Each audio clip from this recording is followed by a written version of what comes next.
bags where heart lies. Hey, what's up, body bags? Andrew here. Welcome to week 195. This is Andrew Shroyer. I'm your Saturday host. Another week here. So I watched another movie last night, and I watched a film last night and figured it was the first time watched, so I figured I'd do a review on it, and that is Hellbent. If you know anything about this movie, this was known as the first, though I don't think it's the only anymore, but it's definitely the first LGBT horror film. It's a slasher flick. I've been looking for this one forever just because of its significance for the horror community and the LGBT community. So I was like, I just wanted to check this one out. And, so I basically this movie starts, this is actually just kind of your basic slasher movie. I mean, it's basically, it starts off with a kill of two gay guys making out in a car, and then it fast forwards, and it goes to two friends it's four friends, my bad, that are hanging out that night, that are going to this party, and it's Halloween, basically. Sorry, I forgot to mention that. It's Halloween, and they're just going out to have some fun, have party, and so and then a killer, which it gives away the what the killer's wearing, like this kind of a thing. It's not really, he's shirtless, and then he's got these devil's horns as like a mask, and then he's got this thing that goes over his eyes, kind of like that. Pretty interesting, pretty unique kill. I've never seen a killer that's kind of like that before. But yeah, so then basically killings start happening to different people. Now I do think they did a good job at. See, this is the hard thing, is that how most slashers are set in like a small town or a rural area. Like Friday the 13th takes place in a camp out in the middle of nowhere. It's a location that's built in that has locations where people will be alone.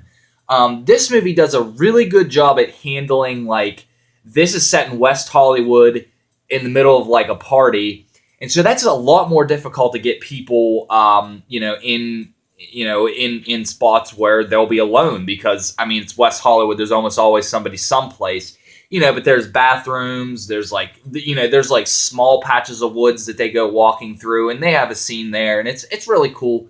They do that. This is one thing I've always said. I was like, Valentine from 2001 is the only movie I'm aware of that's a horror film set in basically like the city. Other than that, I can't think of a slasher film. I can't think of another slasher film that was set in the city. This is one, and I think they did a pretty good job walking that line of trying to get people in spots while having it be natural, not having people like, just like wander around and stuff like that, where it's like clearly they're just it's just the script that's putting them there, not a natural place where they would gravitate to.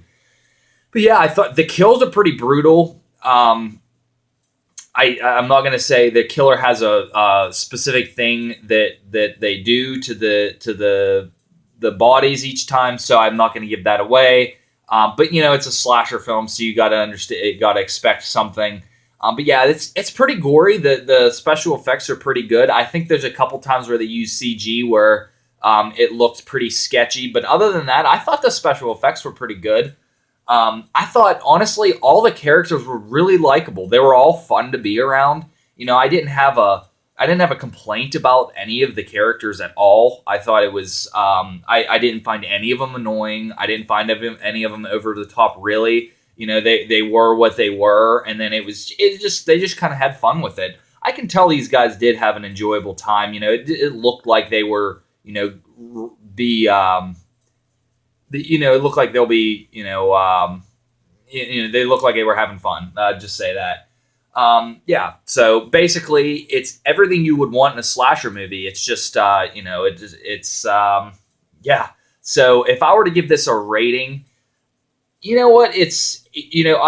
one complaint I do have is that quite a few times they had some really terrible cinematography. Like for the most part, like 75% of the time, it had Had basic cinematography. It was pretty good. But every now and then, man, it would have some really terrible, terrible cinematography where I could tell it was just a very amateur-looking film. That's really my only complaint of the whole film. But it does ruin the experience of watching a scene because it's so jarring. And there's a couple times where their editing was really poor as well. I give it a 7.5 to an 8 out of 10. I give it I thoroughly enjoyed this film. It's a definitely a film if you're looking for a unique watch. Any time of the year really, because it takes place on Halloween, but it doesn't like feel terribly like Halloween. It feels like a city-ized Halloween. It's not like it just feels like they're shallowly wanting to go celebrate Halloween. It's like not really like they live and bleed Halloween. It's like, oh, it's Halloween, we're gonna go dress up and go party. That kind of thing. It's not like they're horror fans and they're going, so there's that, but it's definitely one that you could watch for Halloween and have an enjoyable time. And it's, I don't think you can go wrong with this film. But yeah, you just know what you're getting yourself into. All right, that's going to do it for today, guys. Thank you. We will be back next week with our special week. Tune in to Derek tomorrow, as always, to close out the week. And then, thanks, guys, for watching. As always, feel free to comment down below if you've seen this film. It's a very unique film. I really enjoyed it. But, yeah, thanks, guys. Peace.